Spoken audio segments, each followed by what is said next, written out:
Hi guys, good morning. So, magandang araw sa ating lahat.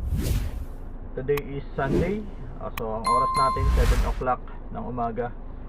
So, itong video na to guys ay isa lang sa gagawin ko na kumbaga parang komento, no, sa ibang mga content creator na napapansin ko kasi dun sa ibang mga content creator, parang hindi ko alam kung tama pa ba yung ginagawa, no.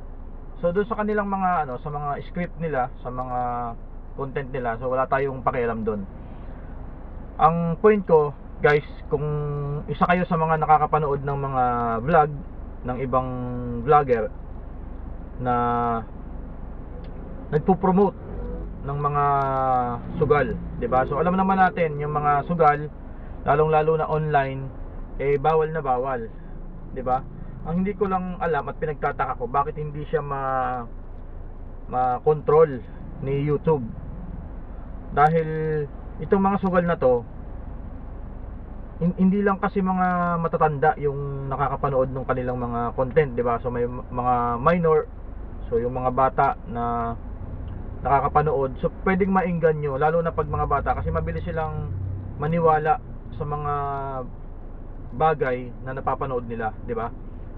So, itong sugal na to, hindi ko alam kung bakit karamihan sa mga vlogger, sa mga content creator, ipinopromote nila yung mga sugal. At ito pa guys, gusto ko lang i-clear sa lahat ng mga nanonood ng vlog na nakakapanood ng mga nag-i-endorse, ng nanghihikayat na maglaro online. So guys, ganito, para lang ma-disappoint kayo, no? Para lang kayo hindi maniwala sa mga ganitong klase ng mga panghihikayat ng mga sugal o mga laro online. So sample ko na lang guys. Nung una kasi, nag-try din ako, naniwala ako diyan. Nag-try ako na maglaro. Hindi ko na lang matandaan kung kaninong link yung napag-registeran ko nung games na yon. So yung laro na yon, marami, merong pusoy, may tong-its, mayroong pang sabong. Yung may sabong na parang mga cartoons, mayroong colored game. Basta maraming laro yon, may dragon yata, mayroong, basta marami. Tapos nanalo ako guys ng 1,500, almost 1,500 yung aking napanalunan. Ang problema, hindi ko siya ma-cash out. Yun ang kaya masasabi ko sa inyo na itong mga pinopromote nilang sugal na to, so it's either pwedeng merong totoo, merong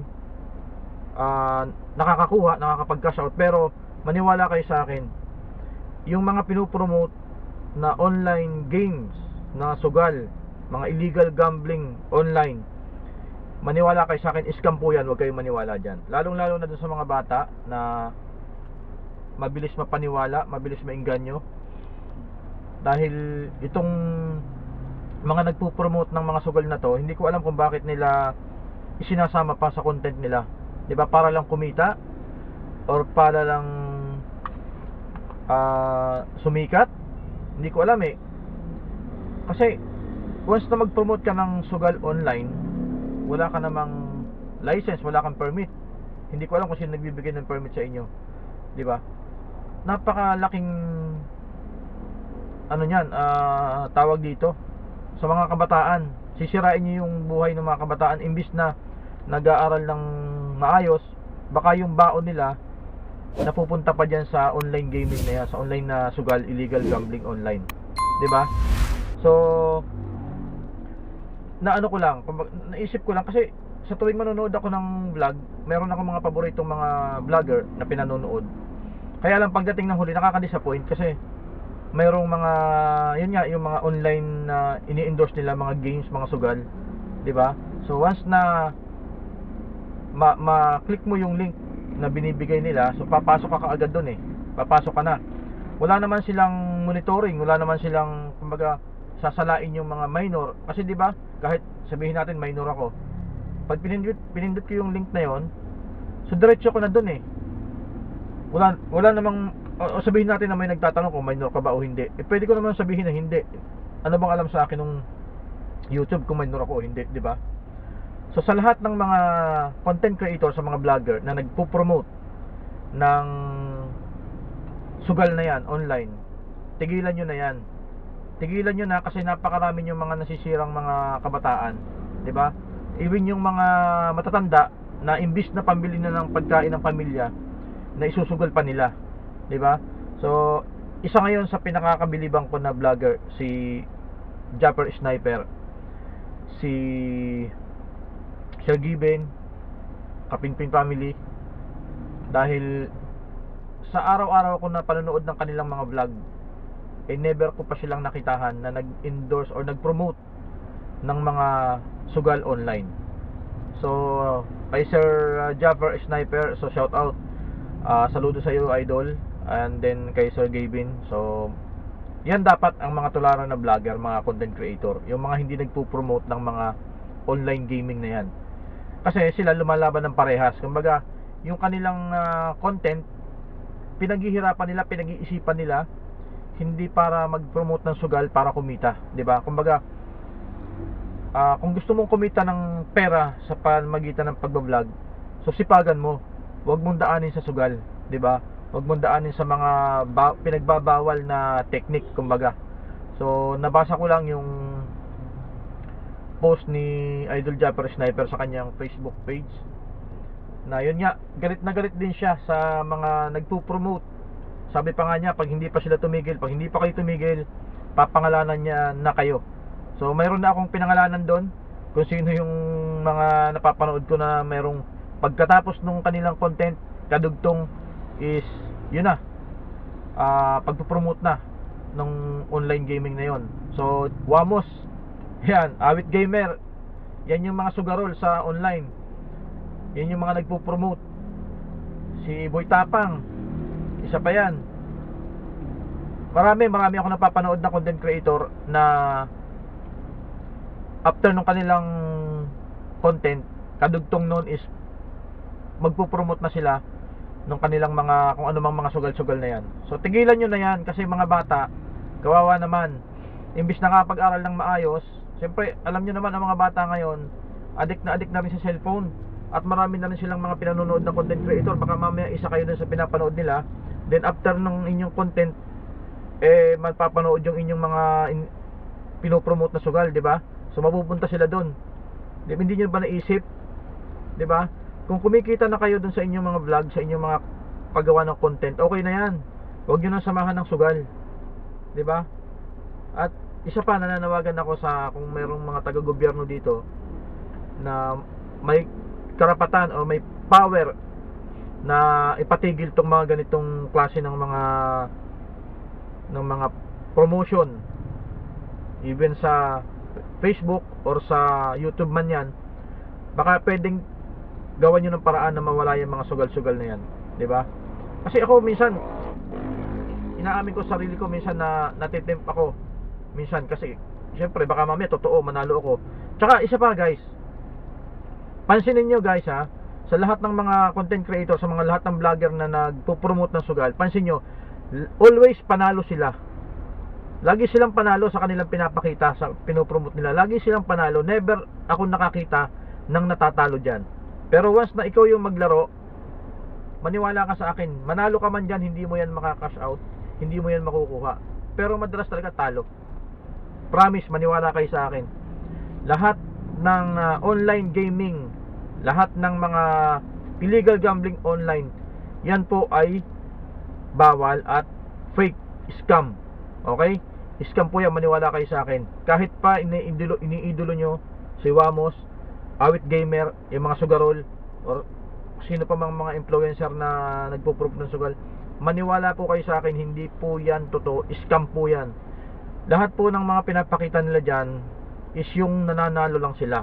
Pansinin nyo, maniwala kayo sa akin, pansinin nyo, walang nagpo-promote ng sugal online na mga content creator, vlogger, na natatalo sila. Lahat po sila panalo. Napapansin nyo ba yun? Lahat sila panalo, never silang natatalo dyan. Cherry White, Boy Tapang,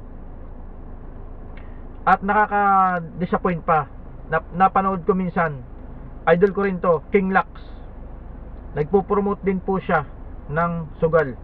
okay na sana eh kung kumita ka ng konti sa content mo. Okay na yun, at least pinaghirapan mo, alam mong ginawa mo yung best mo na walang halong mga sugal-sugal na ganyan, di ba? Kasi kawawa, hindi lang bata, pati yung mga yung matatanda na imbis na pambili na ng bigas, nagbabaka sakali pa sila na manalo dahil nga doon sa inyong panghihikayat, nadala nyo sila, di ba? Na ubos pa. Bon or Donya, hindi ko lang alam kung totoo na na-scam siya o na kuhanan siya ng 8 million. Ito lang, nakaraan lang, na kanyang engineer, contractor, dahil sa sugal. So ngayon, galit na galit siya sa sugal. Pero nung mga nakaraan, napapanood ko rin yung vlog niya. Ikaw Bon, napapanood din kita dati, nagpo-promote ka rin ng sugal, nagpo-promote ka din. So ngayon, napakaganda na sinabi mo na yon, tigilan mo na. Siguro dahil nga sa experience mo, kung totoo man yon, kung hindi man scripted. Kasi marami nagsasabi na scripted yung iyong vlog, na bakit daw 8 million, parang wala lang, di ba? So sa akin yun, ako nga mawalan lang ako ng 1,000, malaking bagay na sa akin, di ba?